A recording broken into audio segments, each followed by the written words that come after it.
지난 시간에 저희가 마태복음 서론을 살펴보았었죠. 그러면서 마태복음의 전체적인 핵심 관점이 성취다. 그 성취는 구약의 예언을 성취하는 것이다 라는 점을 저희들이 주요한 마태 관점으로 살펴보았었고요. 그러면서 거기에서 이제 마태가 그 초점을 맞추는 주제는 하나님 나라다라는 점을 살펴보았습니다. 오늘은 그 중에서 그 마태의 특별한 관점, 성취라는 그 관점에 대해서 1장, 2장 처음 시작할 때부터 마태가 어떻게 관심을 기울이는가에 저희들의 관심을 집중하려고 합니다. 그리고 다음 시간에는 이제 산상설교 들어가면서 하나님 나라라는 주제를 좀 정리하도록 하겠고요. 오늘 저희들이 살펴볼 그 마태복음 1장, 2장은 서론으로서는 좀 독특한 그런 특징을 가지고 있습니다. 특히 누가복음 1장, 2장과 마태복음 1장, 2장을 비교를 해보면 둘 다 예수님의 탄생과 어린 시절에 관한 이야기가 그 기술되고 있는데 두 복음서의 그 도입 서론이 매우 차이가 있다. 둘 다 각각의 특징이 두드러진다는 것을 알 수 있습니다. 누가복음 1장, 2장을 저희들이 살펴보면 거기에는 여러 재미나는 이야기, 흥미진진한 이야기들이 가득 차 있습니다. 예로서 많은 신앙 인물들의 신앙 이야기들이 들어있죠. 예를 들면 목자들이라든지 안나라든지 시므온이라든지 여러분들이 잘 아는 그런 신앙의 인물들은 다 누가복음에 나타나는 인물들입니다. 물론 마태복음에만 동방박사의 이야기가 나타나긴 합니다만은 그 동방박사의 이야기는 마태의 이 특별한 관점, 관심사를 반영하기 위해서 마태가 사용하고 있다는 것을 우리가 조금 후에 본문 다룰 때 좀 살펴보겠고요. 아무튼 누가는 예수님의 탄생의 역사적인 배경이나 가족적인 배경 등에 대해서 상당히 자세하게 정보들을 제공해주고 있습니다. 그에 반해서 마태의 기술은 아주 단순합니다. 마태복음에는 누가복음에 있는 마리아의 찬가나 베들레헴의 구유 이야기나 아니면 목동들의 방문, 천사들의 합창 이런 그 이야기들이 전혀 나타나지를 않습니다.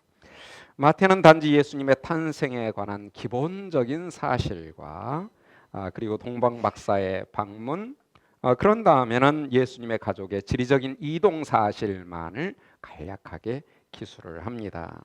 그런데 이 모든 그 언급들, 단락들은 마태가 선택한 성경 본문들의 역사적 적용 사실을 보여줄 필요가 있어서 선정된 그런 얘기들이라는 것을 알 수 있습니다. 그래서 각각의 이야기마다 구약의 인용구가 인용이 되고 있고 그러면서 그것이 어떻게 성취되었는가를 보여주는데 관심이 있습니다. 그래서 이 1장, 2장에는 5개의 인용구와 더불어 그와 연관된 이야기들이 하나하나 나열되고 기술되어 가고 있다는 것을 알 수 있습니다. 그래서 마태는 이 1장, 2장을 단순한 이야기로서가 아니라 그의 특별한 관심사, 관점, 즉 예수님은 구약의 성취다는 사실을 입증해 보이려는 그러한 매우 강한 의도를 가지고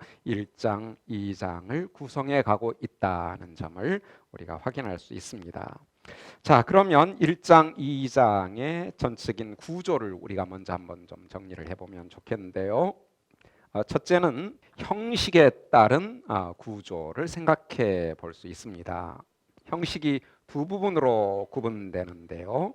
1장 1절부터 17절까지는 계보 형식을 띠고 있는 내용이 들어 있습니다. 그래서 낳고라는 이 계보의 이야기가 17절까지 전개되고요. 그리고 1장 18절부터 2장 23절까지는 5개의 인용구를 동반한 이야기들이 기술되고 있습니다. 그래서 5개의 인용구와 그와 연관된 이야기가 계속 연결되어 나열되어 갑니다. 이런 그 형식에 따른 구조가 있는가 하면 또 1장, 2장은 내용에 따른 구분도 가능합니다.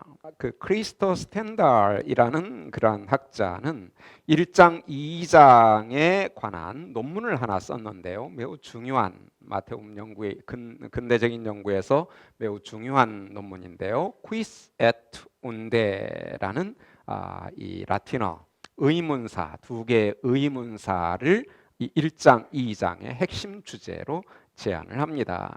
그래서 1장은 퀴스에 관한 것이다. 퀴스는 라틴어로 누구라는 의문사입니다. 영어로는 who죠. 예, 누구. 예수님은 누구이신가? 라는 질문에 대한 답을 주고 있다는 것이죠. 그리고 2장은 운대 어디로부터? 라는 의문사에 대한 답을 제공해 주고 있다. 다시 말하면 예수님은 어디로부터 오신 분인가? 어디 출신인가? 여기에 관심이 집중되고 있다는 것을 보여주고 있고 그래서 스탠달의 이러한 그 1장, 2장의 주제 선정은 후대의 대부분의 학자들에 의해서 상당히 의미 있는 것으로 받아들여져 오고 있다. 그래서 오늘 저희가 1장, 2장을 다룰 때도 이 기본적인 내용적 관심사에 우리의 관심을 집중해 보고자 합니다. 먼저 이제 1장 1절부터 17절까지 계보를 좀 살펴보려고 하는데요. 1장 1절은 이렇게 시작을 합니다. 아브라함과 다윗의 자손 예수 그리스도의 계보다 라고 시작을 하고요. 그 다음에 아브라함이 이삭을 낳고 이삭은 야곱을 낳고 야곱은 유다와 그의 형제들을 낳고 이렇게 해서 16절까지 야곱은 마리아의 남편 요셉을 낳았으니 마리아에게서 그리스도라 칭하는 예수가 나시니라. 그런 다음에 17절에 그런즉 모든 대수가 아브라함부터 다윗까지 연례되어 다윗부터 바벨론으로 사로잡혀갈 때까지 연례되어 바벨론으로 사로잡혀간 후부터 그리스도까지 14대다. 이렇게 마무리를 합니다.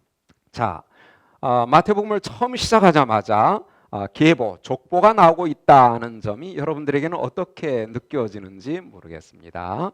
아마 그 우리나라에서도 족보를 매우 중요하게 여기던 그러한 시대가 있었고 시기가 있었으니까 그 시대의 사람들에게는 예수님이 누구냐라는 질문을 던졌을 때 예수님은 이런 족보를 가지고 있다로 시작하는 게 그렇게 이상하게 느껴지지 않을 수도 있습니다. 사실 저도 어렸을 때 그 시골에서 자랐는데 시골에서 이제 새로운 친구 집에 그 놀러 가면 그냥 가서 놀 수가 없었습니다. 먼저 그 집에 친구 집에 가장 어른 대개 이제 아버지나 할아버지죠. 이렇게 가서 절하고 그 다음에 이제 질문에 대한 면접을 봐야 됩니다. 그러면 그 어르신께서 저에게 제일 먼저 하는 질문이 너희 아버지가 누구냐? 너희 할아버지는 누구냐? 이렇게 물어보는 거예요. 조상을 물어보는 거예요. 그러면 저희 아버지는 누구시고 저희 할아버지는 누구십니다 하면 그래 그렇구나 그 집 자식이구나 하고 그래 그럼 나가서 놀아라 그런단 말이죠. 그분은 저는 전혀 몰라요. 그러나 저희 아버지와 저희 할아버지를 통해서 얘는 어떤 애겠구나를 이제 가늠을 하는 것이죠. 1대, 2대, 3대, 4대 거슬러 올라가면 이 아이는 이런 아이구나, 이 아이가 누구구나를 가늠해 볼 수 있는 그런 가능성이 있다는 것입니다.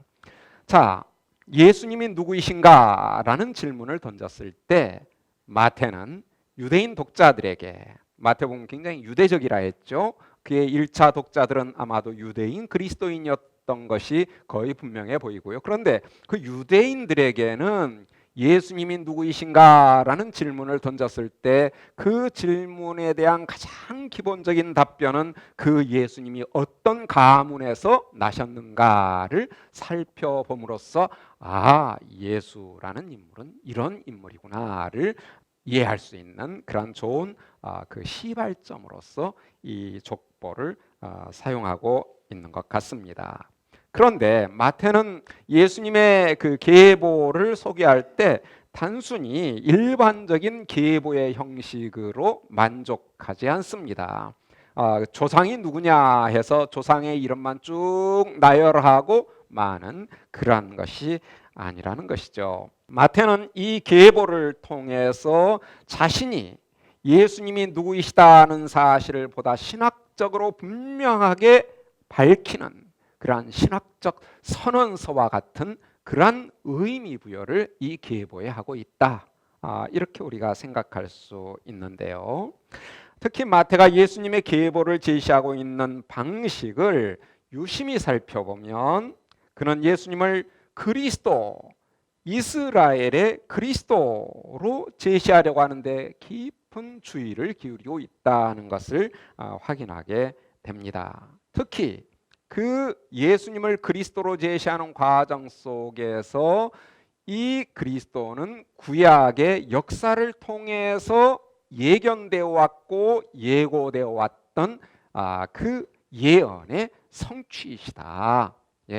그 성취 주제를 이 계보에서도 잘 드러내 보이고자 합니다. 그러면 제일 먼저 1절을 보면 아까 제가 이렇게 읽었습니다. 아브람과 다윗의 자손 예수 그리스도의 계보라고 했는데 헬라어 원문에는 지난주에도 간단하게 말씀을 드렸습니다마는 제일 앞에 나오는 두 단어가 있습니다. 비블로스 게네세오스. 이 말을 우리는 계보라고 번역을 한 것이죠. 기원의 책, 출생의 책, 뭐 이렇게 얘기할 수 있습니다. 예수님의 기원이 어떠한가를 보여주는, 그래서 그것을 우리는 족보, 계보 이렇게 얘기를 하는 것이죠. 비블로스 게네세우스 다음에 예수 그리스도, 히우 다윗, 히우 아브라함. 제가 번역 안 해도 이해가 되죠? 예수 그리스도, 예수 그리스도의 계보다. 근데 그 예수 그리스도는 누구냐? 다윗의 아들이요 아브라함의 아들이다. 이렇게 되어 있습니다. 자, 마태복음을 맨 처음에 시작하는 그 처음 두 단어 비블로스 게네세오스인데요. 비블로스 게네세오스, 계보다. 자, 어떤 책을 맨 처음에 시작할 때 어떤 말로 시작할까? 좋은 저자들은 그거 고민합니다. 내가 이 작품을 무슨 단어로 아니면 어떤 표현으로 시작을 할까? 그래서 예를 들면 마가복음 같은 경우에는요. 마가복음 1장 1절을 한번 볼까요? 보면 하나님의 아들 예수 그리스도의 복음의 시작이라 했는데요. 헬라어 원문에 보면 아르케, 시작으로 시작을 합니다. 아르케, 시작으로 시작을 해요. 이거보다 더 좋은 시작을 생각할 수 있나요? 어떤 책의 시작이 시작으로 시작을 합니다. 시작이다. 뭐에? 예수 그리스도의 복음의 시작이다. 자, 마가는 대단히 훌륭한 그 시작을 하고 있네요. 요한복음을 보면요. 요한복음 1장 1절. 요한복음 어떻게 시작을 하나요? 태초에 헬라어 원어로는 엔 아르케, 시작이라는 말이 아르케예요. 엔 아르케는 in the beginning, 태초에 이렇게 시작을 해요. 그러니까 마가도 그렇고 요한도 그렇고 정말 멋있게 시작하지 않아요? 최고의 시작들입니다. 태초에 아니면 시작이다 이렇게. 근데 마태는 마가나 요한의 못한 저자가 아닙니다. 문학적으로 보면 마가나 누가의 견주기 어려울 정도로 매우 체계적이고 조직적인 그리고 문학적인 그러한 그 어떤 능력이 뛰어난 저자가 마태인데요. 자, 마태는 처음 시작을 뭘로 할까 고민을 안 했을 리가 없습니다. 그런데 그가 내세운 처음 두 단어 비블로스 게네세우스 계보다라는 말은 아마 이 예수님을 소개하는 데 있어서 매우 중요한 의미를 함의하고 있는 표현이 아닐까 그렇게 생각을 해볼 수 있어요. 그래서 계보 비블로스 게네세우스 헬라어인데요. 이 비블로스 게네세우스 계보라고 번역된 이 두 단어는 특히 유대인 그리스도인들에게 특히 구약 성경을 잘 알고 있던 유대인 그리스도인들에게는 매우 의미심장한 표현이었을 것 같습니다. 왜냐하면 그때 당시에 유대인들은 구약 성경을 읽을 때 히브리어보다는 히브리어 성경을 헬라어로 번역한 70인역을 많이 썼습니다. 사실 유대인들 가운데 히브리어를 읽고 이해할 수 있는 사람은 그리 많지 않았어요. 대개는 아람어를 썼고요. 그리고 이제 아람어와 더불어 사용했던 통상적으로 폭넓은 지역에서 의사소통에 일반적으로 사용되었던 언어는 헬라어입니다. 그러니까 유대인들도 아람어도 이해하지만 헬라어도 잘 이해할 수 있는 그런 민족이었어요. 그래서 이 히브리어 구약 성경 유대인들이 이스라엘 백성이 히브리어는 이해 못하고 헬라어를 이해할 수 있다는 게 좀 이상하게 느껴질지 모르지만 히브리어는 그때 당시에 거의 사어였습니다. 그냥 학자들의 언어였어요. 성경 학자들은 히브리어를 읽고 쓰고 하지만 일반 백성들은 히브리어를 이해할 수 없었기 때문에 회당에서 예배를 드릴 때도 설령 히브리어로 읽더라도 반드시 그것을 아람어로 번역을 해줘야만 됐어요. 그래서 아람어로 번역한 그 번역어들을 기록한 그러한 번역서가 탈굼이라는 게 있어요. 탈굼은 아람어 번역서입니다.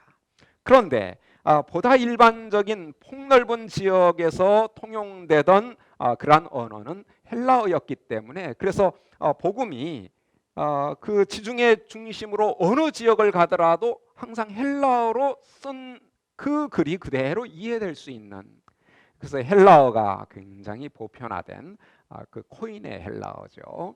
이 헬라어가 보편화된 그러한 상황이었는데 바로 그런 상황에서 유대인 그리스도인들은 70인역을 잘 알고 있었던 것 같습니다. 그런데 그 70인역에 보면 비블로스 게네세오스라는 이 특별한 표현이 딱 두 번 나옵니다.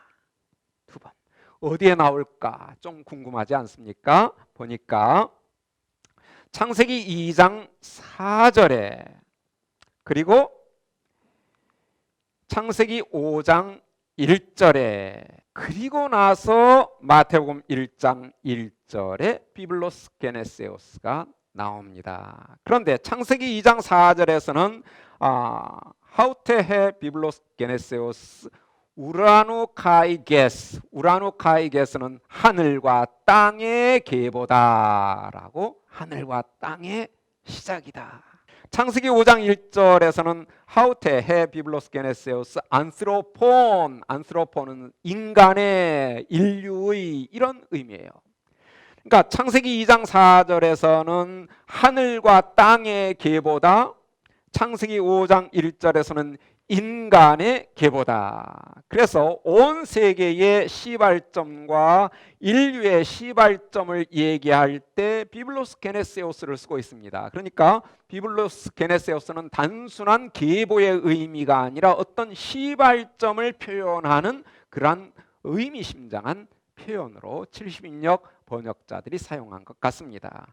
세계의 시작, 인류의 시작. 그런데 그 중요한 표현을 누구에게 적용하고 있습니까? 예수 그리스도에게 적용을 하고 있습니다. 그렇다면 마태는 이란 비블로스 게네세오스라는 표현을 통해서 예수님이 누구냐라는 질문에 대해서 그 예수님은 세계의 시작이나 인류의 시작에 버금가는 새로운 역사의 시작을 알리는 인물이다. 역사의 새로운 시작, 전환점 그것을 알리는 인물이다. 그러니까 이 예수라는 인물을 이 역사의 흐름 속에서 매우 중대한 새로운 시작을 알리는 인물로 제시를 하고 있다고 볼 수 있습니다. 그런 다음에 이제 예수, 그리스도, 히유, 다윗, 히유, 아브라함 세 이름이 나오는데요. 그런데 17절도 보니까 그런즉 모든 대수가 아브라함부터 다윗까지 연례되어 다윗부터 바벨론으로 사로잡혀갈 때까지 연례되어 바벨론으로 사로잡혀간 후부터 그리스도까지 연례되더라. 1절에서는 예수, 그리스도, 다윗, 아브라함 순서로 이름이 나왔고요. 17절에서는 아브라함, 다윗, 그리스도 이렇게 세 이름이 나왔습니다. 그래서 1장 1절과 17절은 계보 전체를 감싸는 인클루지오 구조를 형성하고 있다라고 볼 수 있는데요. 자, 이 두 절은 예수님이 누구이시냐라는 질문에 대해서 세 가지로 답을 해준다라고 볼 수 있습니다. 이 계보를 통해서 마태가 얘기하고자 하는 바가 뭐냐? 예수님이 누구냐? 했을 때 첫 번째, 그분은 그리스도다. 그리고 그분은 다윗의 아들이다. 그리고 그분은 아브라함의 아들이다. 이렇게 예수님을 그분은 그리스도요, 다윗의 자손이요, 아브라함의 자손이다. 이렇게 소개를 하고서 1장 17절에서는 다시 그 세 이름을 역순으로 아브라함, 다윗, 그리스도 이렇게 배열을 합니다. 그래서 계보 전체가 제가 서론 시간에 여러분들에게 말씀드렸죠. 처음과 끝에서 같은 단어나 주제나 문장으로 시작하고 끝날 때 그 구조를 무슨 구조로 한다 했죠? 인클루지오 구조, 한국말로는 수미상관 구조라고 얘기할 수 있다라고 했는데요. 여기서 보면 계보 전체가 그리스도로 감싸여져 있습니다. 근데 그 그리스도는 어떤 그리스도냐를 부연적으로 그분은 다윗의 자손이다. 그리고 그분은 아브라함의 자손이다 라고 소개를 합니다. 그래서 이 계보 안에서 우리가 확인하게 되는 것은 예수님이 그리스도라는 사실이고, 그 그리스도가 어떤 그리스도냐라고 질문했을 때 그분은 다윗의 자손이요 또한 아브라함의 자손이다 하는 것을 이 계보를 통해서 확인하게 된다는 것이죠. 자, 그러면 이제 이 계보의 어떤 성격을 좀 보면요, 이 계보에서 우리는 무엇을 할 수 있는가라는 질문인데요, 이 계보는 이스라엘의 전 역사를 포괄하고 있다는 것을 알 수 있습니다. 그만큼 유대적이에요. 처음 특징은, 자, 계보의 구조를 한번 보면요, 아브라함, 다윗, 바벨론 포로, 예수님. 17절에 보면 이 계보 전체를 아브라함으로 시작해서 그리스도로 끝나는데 그 사이에 두 개의 전환점이 있습니다. 그 전환점이 뭐냐? 다윗과 바벨론 포로다라는 것을 알 수가 있습니다. 그런데 17절에 보면 이 아브라함으로 시작해서 예수님에 이르는 이 모든 계보가 세 등분되어 있습니다. 3등분이 되어 있는데 그 3등분이 놀랍게도 몇 대, 몇 대, 몇 대라고 되어 있죠. 14대, 14대, 14대로 되어 있습니다. 참으로 놀랍지 않아요? 어떻게 이렇게 절묘하게 열렛으로 딱딱 아구가 맞을까요? 그래서 제가 참 고등학교 다닐 때는 이제 이과였기 때문에 뭐가 딱딱 맞아 떨어지는 게 굉장히 중요했습니다. 근데 성경 이 마태복음을 보는데 14, 14, 14. 이야, 이거 참으로 놀랍다. 하나님의 말씀은 정말 신뢰할 만하다. 14라는 숫자 때문에. 근데 나중에 좀 더 철이 들어가지고 자세히 살펴보니까 이게 놀라운 게 아니라 굉장히 많은 고민거리들을 제공해 준다는 사실을 깨달았습니다. 근데 아무튼 우리는 여기에서 아브라함이 맨 앞에 있다라는 사실을 알 수 있습니다. 근데 아브라함은 어떤 인물입니까? 이스라엘 민족의 처음 시작입니다. 그렇죠? 이스라엘의 처음 시작이 아브라함인데 그 아브라함으로부터 계보가 이어지고 있어요. 복음서에 보면 예수님의 계보가 두 곳에 있습니다. 하나는 마태복음에 있고 하나는 누가복음 3장에 있습니다. 근데 그 두 계보를 비교해 보면 상당히 많은 차이들이 있다는 것을 알 수가 있어요. 첫 번째로 보면 시작이 다릅니다. 누가복음의 계보의 맨 위에 있는 조상은 하나님 다음에 아담입니다. 아담. 그런데 마태복음에서는 누구로부터 지금 시작하고 있죠? 아브라함으로 시작을 합니다. 그러니까 누가의 관심사와 마태의 관심사가 다르다는 것을 알 수 있어요. 누가가 예수님을 아담의 후손으로 얘기했다라고 하는 것은 그 예수님이 온 인류를 위한 메시아라는 것을 보여주는 데 관심이 있는 것 같아요. 그렇죠? 그래서 아담, 모든 인류의 조상인 아담으로부터 시작을 합니다. 그런데 마태는 누구로부터 시작을 해요? 아브라함. 그러면 마태의 관심은 뭐라는 거예요? 예수님이 누구를 위한 메시아다? 이스라엘을 위한 메시아다는 것을 여기서 보여주고 있습니다. 그래서 아브라함으로 시작하고 있다는 것은 이 계보가 이스라엘적인 계보다는 것을 알 수 있고요. 그러면서 다윗이 등장하는데요. 다윗은 누구냐? 다윗 왕조의 시작입니다. 그렇죠? 이스라엘 백성이 왕국을 형성해서 그 다윗 왕조의 맨 첫 번째 왕이 누구냐?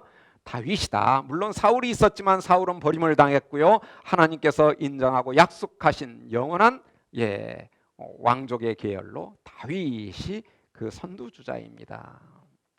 다윗 왕조의 시작, 이스라엘의 역사에 있어서 매우 중대한 전환점입니다. 그런데 두 번째 전환점인 바벨론 포로는 무엇인가요?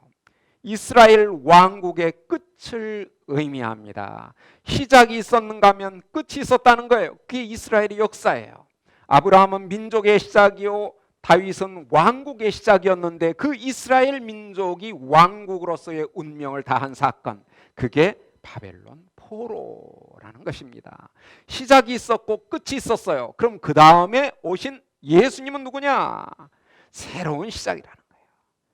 끝이 있었는데 그 끝과 더불어 새로운 시대가, 새로운 약속이, 시작이 약속되어 있었는데 그게 누구에 의해서 성취되었느냐?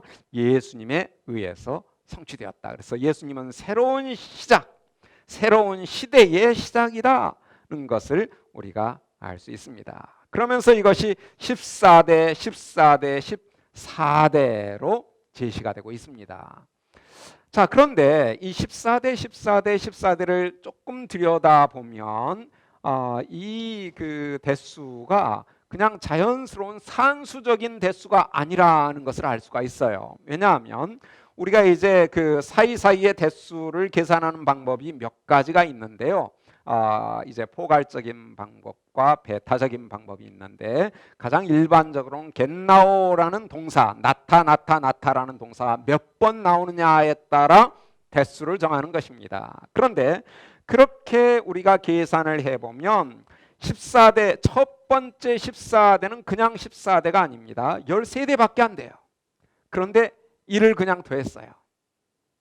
있지도 않은 1을 더해서 14대라고 한 거예요. 13대인데 14대라고 한 거예요. 두 번째는 좀 더 심각한데요. 두 번째 14대는 최소한 18대가 있어요. 다윗부터 바벨론 포로까지. 근데 거기에서 최소한 4명의 왕을 빼가지고 14대를 만들었습니다. 한번 볼까요? 10절부터 17절에 보면 마태복음의 평행이 되는 그 계보가 나오는데요. 그 계보에서 보면 빨간색으로 되어 있는 아하시아, 요아스, 아마샤, 그리고 마지막 단계에 가서 여호야김, 이 4명의 왕이 쏙 빠졌어요. 분명히 왕인데 계보에서 빠져버렸어요. 그러니까 최소한 18대예요. 그리고 이제 마지막 부분에 가서는 훨씬 더 많은 대수가 계산될 수도 있는데 일단 역대상 3장 10절부터 17절에 의하면 최소한 4명의 왕이 생략되어 있습니다. 그러니까 18대가 넷을 빼가지고 14대가 된 거예요. 그냥 14대가 나온 게 아니죠. 그 다음에 마지막 14대도 그냥 14대가 아니고요. 13대밖에 안 됩니다. 겟나오 동수가 13개밖에 안 돼요. 근데 거기에 하나를 더해서 또 14대를 만들었어요. 그러니까 14, 14, 14 중에 하나도 자연스러운 14가 없습니다. 더하거나 빼가지고 14가 된 거예요.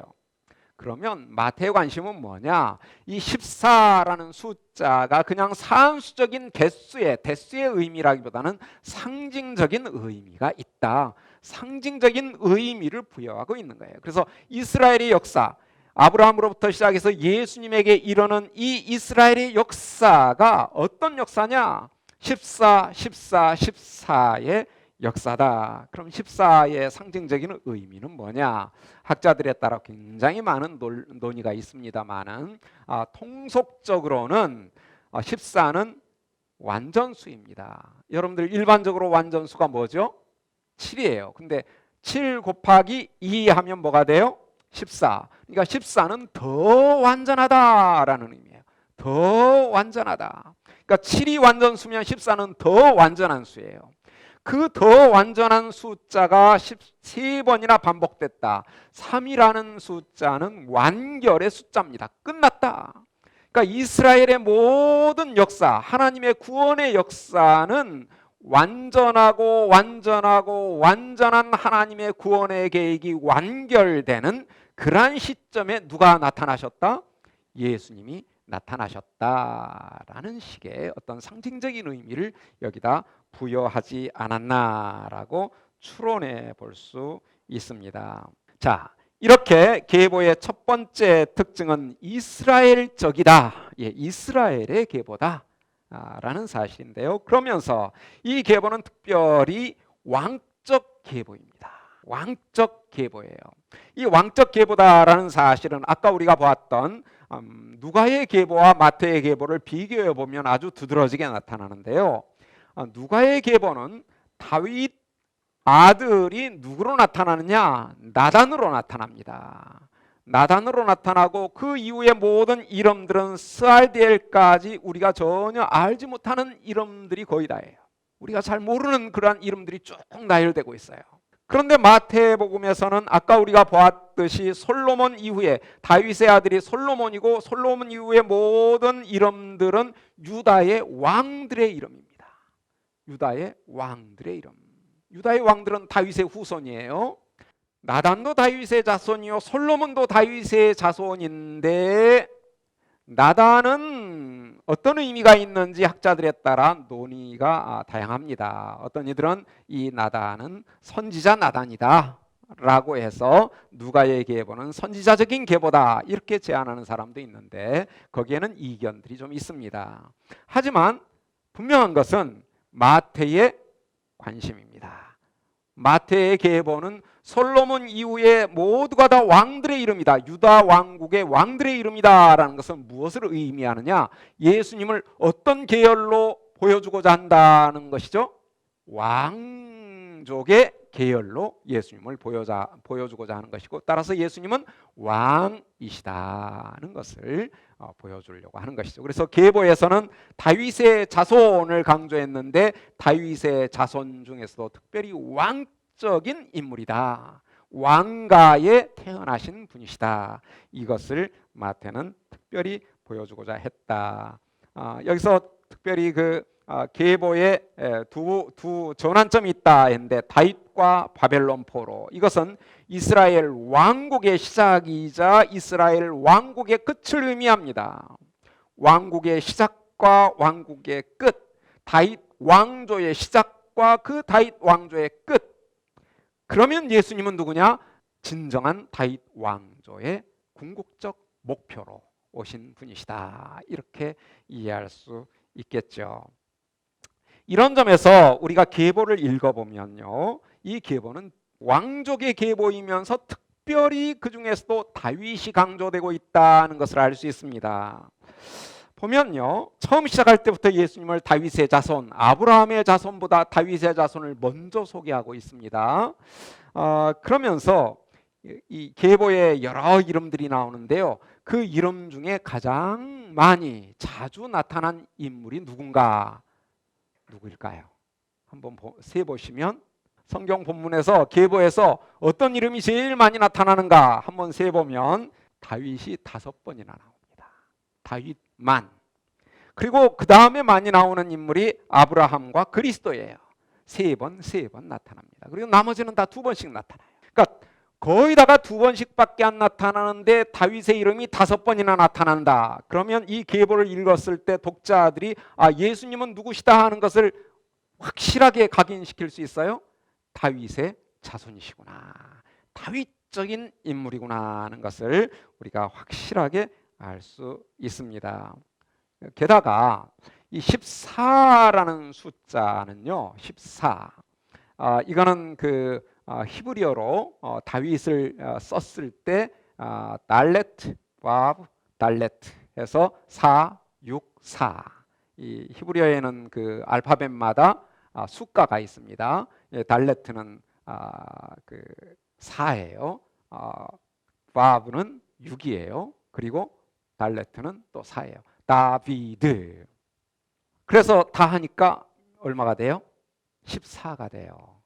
어떤 사람의 이름의 알파벳의 숫자를 다 합해 가지고 나오는 수로 그 사람을 부르는 방식, 이걸 게마트리아 방식이라고 하는데요. 이 게마트리아 방식으로 보면 이 계보는 지극히 다윗적이다. 14, 14, 14가 이처럼 반복되고 있으니까, 그러니까 명시적으로 다윗이라는 이름이 계속 반복될 뿐만 아니라 암시적으로도 게마트리아 방식에 의해서 다윗이라는 인물이 얼마나 강조되고 있는가를 우리는 여기서 확인할 수 있습니다. 그래서 우리가 이 계보를 읽었을 때 예수님은 다윗의 자손이구나 하는 것을 너무나 분명하게 확인할 수 있는 그런 계보의 모습입니다. 그런데 이제 이 계보에서 우리가 이제 계보를 쭉 읽어 나갈 때 주목해야 할 몇 가지가 있는데, 그 중에 한 가지는 뭔가 하면 일탈들입니다. 일반적인 패턴이 있는데 패턴이 깨지는 경우들이 있어요. 거기에는 어떤 특별한 의미를 마태가 지금 담아내려고 하는 의도가 있다는 거예요. 근데 이 계보를 쭉 보면 대개는 아버지가 아들을 낳고, 아버지가 아들을 낳고, 아버지가 아들을 낳고 이렇게 나갑니다. 근데 그 패턴이 깨지는 경우가 4번 있어요. 전반부에서. 어떤 경우냐? 아버지가 어머니에게서 아들을 낳았다. 어머니를 언급하는 경우가 4번이나 있습니다. 그것도 집중적으로 3절부터 6절 사이에 나타나요. 아버지가 어머니에게서 아들을 낳았다. 물론 유대인들의 계보에서 여인들의 이름이 종종 나타납니다. 그런데 이처럼 집중적으로 4명이 모아져 가지고 나타나는 경우는 매우 특이한 경우예요. 그렇다면 여기서 마태는 이 여인들을 통해서 예수님이 어떤 메시아냐를 보여주려는데 어떤 관심이 있었다는 것을 우리가 좀 미루어 알 수 있는 부분입니다. 그럼 그 4명의 여인이 어떤 여인들일까 좀 궁금하시죠? 그 4여인이 어떤 여인들일까? 여러분들 같으면 그 4명의 여인이 굉장히 지혜롭고 현숙하고 아름답고 누가 봐도 그 참 흠모할 만한 그런 여인들이면 좋겠어요? 사람들이 왔을 때 뭐 저런 사람이 있어 라는 사람이 나타나기를 바래요. 족본데 그래도 누가 봐도 참 칭찬할 만한 그러한 인물을 내세워서 예수가 이런 분이야 이렇게 얘기하기를 기대합니다. 근데 마태가 여기서 제시하고 있는 4명의 여인은 우리의 그러한 기대를 완전히 벗어납니다. 4명이 나타나는데요. 첫째는 다말입니다. 두 번째는 라합, 세 번째는 룻, 그리고 네 번째는 우리아의 아내입니다. 그래서 3절을 보면 유다는 다말에게서 베레스와 세라를 낳았다. 다말이 제일 먼저 언급이 돼요. 그 다음에 라합, 룻, 우리아의 아내. 자, 이처럼 집중적으로 나타난 이 4명의 여인들은 예수님이 어떤 그리스도인가를 어떻게 보여주고 있는가, 이거를 우리가 좀 생각해 볼 필요가 있는데요. 우선적으로 이 여인들의 출신을 생각해 보십시다. 민족적으로 어떤 여인들인가? 다말은 어느 지역의 여인이었을까요? 가나안 여인이었어요. 가나안 여인, 이방 여인이죠. 라합은 어디 여인이죠? 여리고니까 여리고도 역시 가나안 땅이에요. 가나안 여인이에요. 룻은 어디 사람이었죠? 모압 여인이었어요. 흥미로운 건 우리아의 아내입니다. 우리아의 아내 이름이 없나요? 밧세바. 근데 마태는 이름을 몰랐던 것 같아요. 우리야만 알고. 이렇게 읽으면 안 돼요. 마태가 어떻게 우리가 아는 걸 모르겠어요. 알아요, 이 여인의 이름을. 그런데 굳이 우리야의 아내라고 했어요. 왜 그랬을까? 그 이유는 아마도 이 밧세바는 민족적으로 그 출신이 분명치가 않았어요. 유대인들의 전통에 보면 유대인이다라고 말하는 사람도 있고 이방인이다라고 말하는 전통도 있어요. 그 전통상으로 분명하지 않은 이 밧세바보다는 분명하게 그 출신이 알려져 있는 남편이 있습니다. 우리야 어디 사람이었어요? 헷사람, 이방인이었어요. 이방인. 그러니까 이 밧세바는 우리야의 아내로서 최소한 이방적인 여인입니다. 이방인과 결혼을 했기 때문에 그 남편이 이방인이라는 것은 이 아내도 이방적인 인물이었다는 것을 보여주고 있어요. 그러니까 이 네 명의 여인들 모두가 이방 여인들이다라는 사실이 흥미롭습니다. 아니, 이스라엘의 역사를 중심으로선 이 계보에 해필 여자들을 네 명을 소개를 하는데 그 네 명 모두가 다 이방인이거나 이방적인 여인이다. 여기서 마태는 무엇을 얘기하려고 할까요? 예수님은 분명 이스라엘을 위한 그리스도 맞다. 그런데 그 그리스도는 이스라엘만을 위한 그리스도가 아니라 누구를 위한 그리스도이기도 하다? 이방인들을 위한 그리스도이기도 하다라는 점을 마태는 여기서 처음 시작부터 얘기하려고 한 것 같습니다. 지난 시간에 우리가 보았잖아요. 마태는 지극히 유대적이면서도 어떻다 했죠? 반유대적이고 친이방적이다라고 했어요. 그러니까 여기서도 매우 유대적인 계보예요. 그런데 그 계보 안에 친이방적인 요소가 들어있다. 그러니까 마태복음 처음에는 유대적이다가 마지막에 가서 친이방적이 된 게 아니에요. 처음 시작부터 지극히 유대적인데 그 안에 친이방적 요소를 포함하고 있다. 이게 이제 계보에서 우리가 볼 수 있는 마태의 관심사입니다.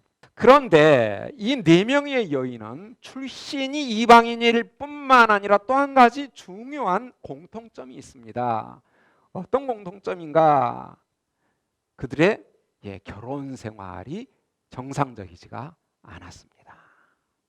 한번 예를 들어볼까요? 다말 어떤 인물이었죠? 누구와 동침하여 아이를 낳습니까?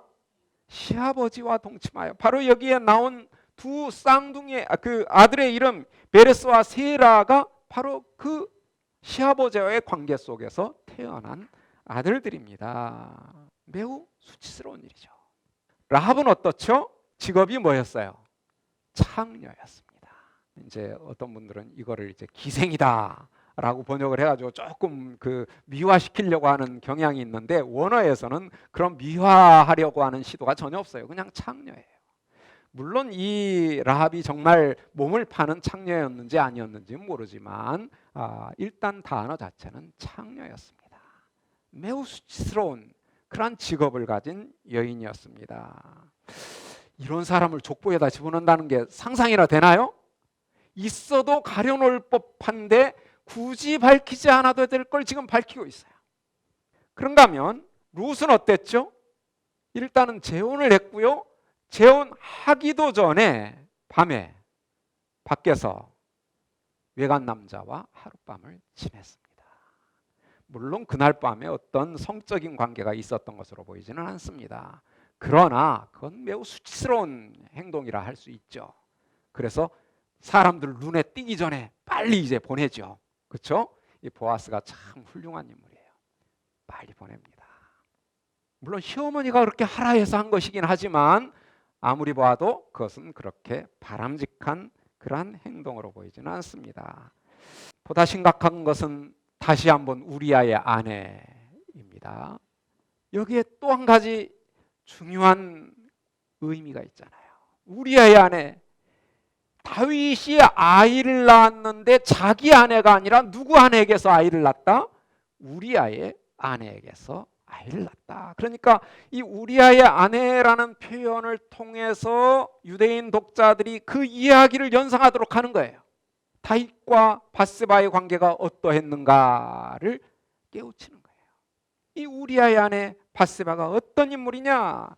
그는 1차적으로 간음을 했던 인물이요, 그 결과로 재혼을 한 인물이었다. 매우 수치스러운 얘기입니다.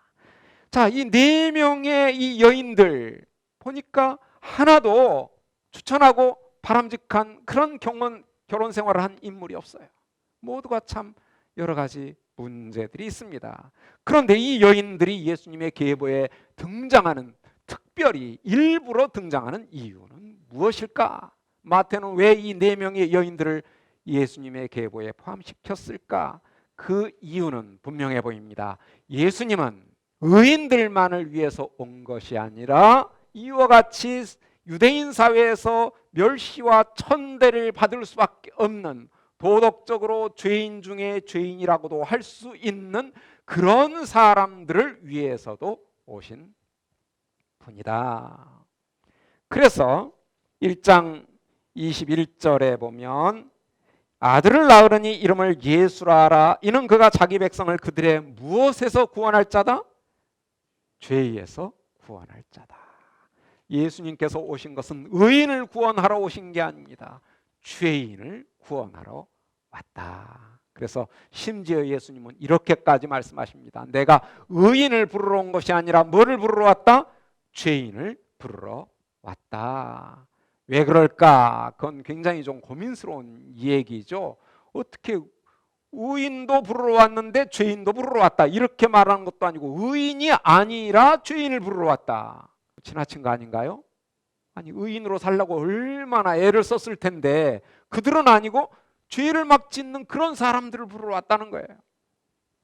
여기서 이제 예수님의 관심은 사실 수학적이죠. 문자적으로 의인, 죄인이 있는 게 아니라 예수님이 보실 때는 의인이 있을까요, 없을까요? 아무도 없어요.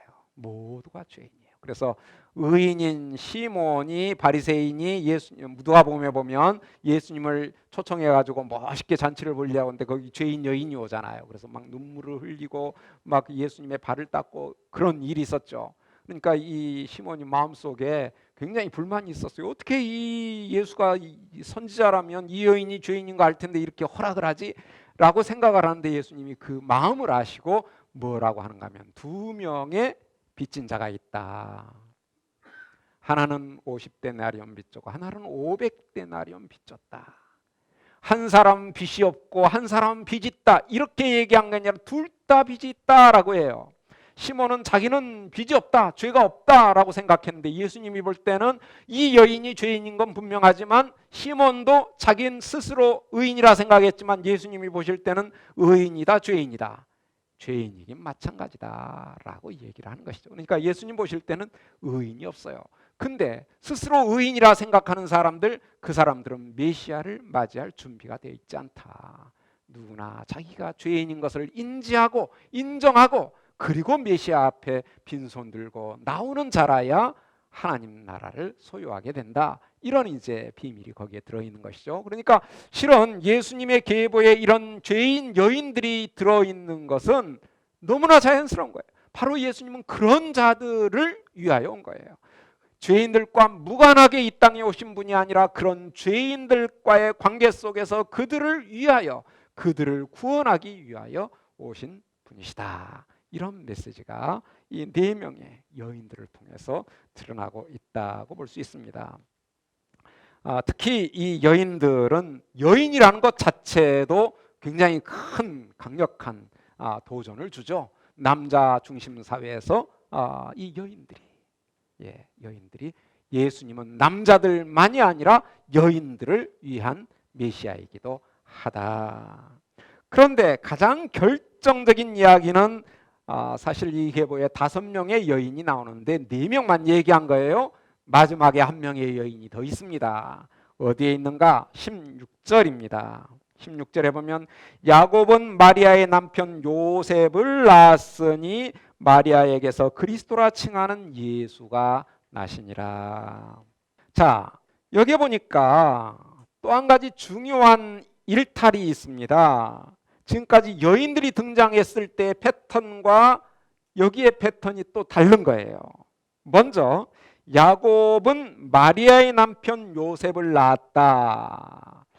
누구를 낳았다 할 때 그 아내까지 얘기한 적은 없어요. 그렇죠? 근데 여기서는 그 야곱은 요셉을 낳았다 하면 되는데 첫 번째로 처음으로 누구의 남편이냐? 그 아내를 얘기하고 있어요. 마리아의 남편 요셉을 낳았다. 그러니까 예수님의 계보에 있어서 요셉도 중요하지만 마리아가 매우 중요하다는 것을 알 수 있어요. 마리아의 남편 요셉을 낳았다. 근데 그 다음에 보니까 아주 헷갈립니다. 왜냐하면 낳았으니 마리아에게서 그리스도라 칭하는 예수가 나시니라. 이게 일반적인 패턴이라면 어떻게 기술돼야 될까요? 요셉은 누구에게서? 마리아에게서 누구를 낳았다? 예수를 낳았다. 이렇게 해야 정상적이에요. 지금까지 4명의 여인이 나올 때마다 항상 그렇게 했어요. 그렇죠?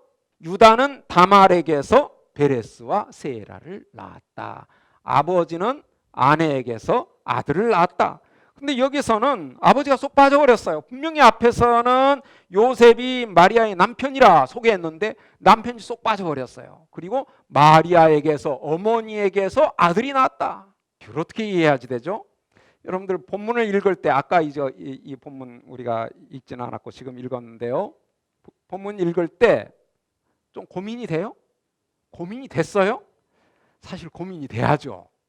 근데 우리는 고민을 안 해요. 당연한 거예요. 당연히 그렇지. 근데 생각해 보면 말이 안 되잖아요. 분명히 야곱은 마리아의 남편 요셉을 낳았는데 마리아에게서 예수가 태어났다. 그럼 요셉은 뭐냐? 요셉은 예수님의 탄생에 어떤 역할을 하느냐? 그때 당시에 요셉과 마리아는 어떤 관계냐? 어떻게 해서 요셉은 예수님의 출생의 현장에서 사라져버리는가? 이런 질문이 생깁니다. 그래서 그런 질문에 대한 답이 이제 18절부터 25절에서 16절에서 우리가 이런 질문을 가졌을 때 그 질문에 대한 답을 해주는 것이 18절부터 25절까지다는 것을 우리가 확인하게 됩니다. 자, 그러면 이제 간략하게 18절부터 25절 우리가 좀 살펴보겠는데요.